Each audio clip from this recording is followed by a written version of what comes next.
Hi, my name is Matt Fulmer. I'm currently a student at Eden Theological Seminary and a pastor at The Gathering, a United Methodist church here in St. Louis. And I just want to say thanks for joining me today.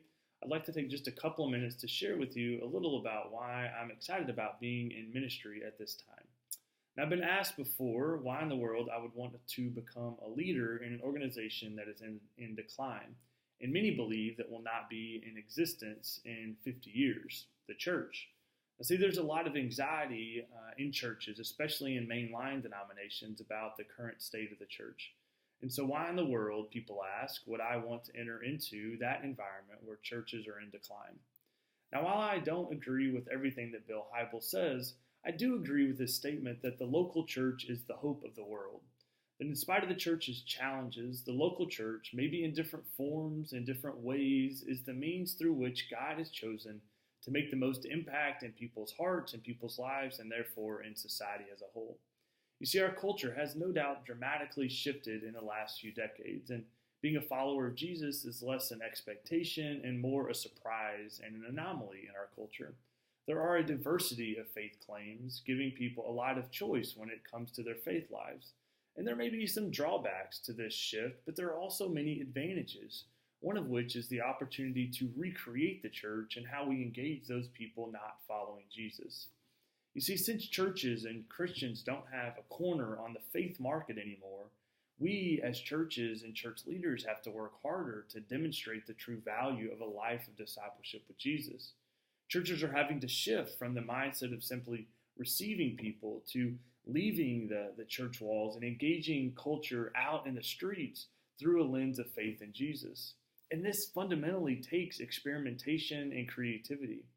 You see, when I get the opportunity to talk with someone who does not go to church or is not part of a faith community, I'm always pleasantly surprised that many of the things they're struggling with and the questions they're asking are really faith questions. I mean, they're questions like, what should I do with my life? Or how do I find meaning in my work? Or how do I understand the deep cultural divides that exist in our society? And then how do we go about overcoming those divides? You see, I think you would agree that many of these questions are deeply faithful questions. And so I get excited to do ministry in a setting that is engaging these questions in an unapologetic way, in a way that introduces Jesus as a kind of a beginning way to understand and engage these questions.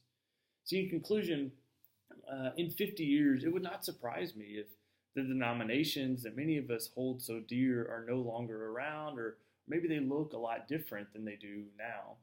And if that happens, there are many aspects about it that will be very sad. But if these shifts do happen, I get excited about being on the cusp of creating and experimenting with new models that engage that diverse culture of people asking those deeply faithful questions. And I get excited about introducing Jesus as a way to approach these questions, not in a way that it's condemning or argumentative, but in a way that's vulnerable and open, allowing my own life to speak to God's grace and hope, as well as inviting people to just come along on this journey alongside of me.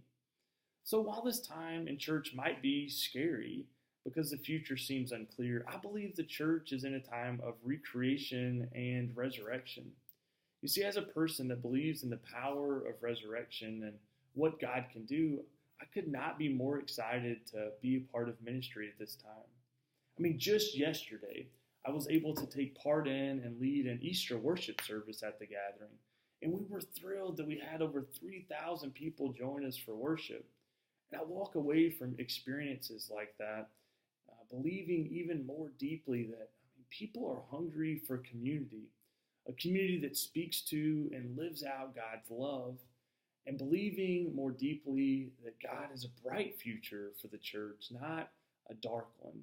And so I'm excited to be part of leading in ministry during this season. Again, thank you for taking the time out to listen to these reflections, and may God be with you.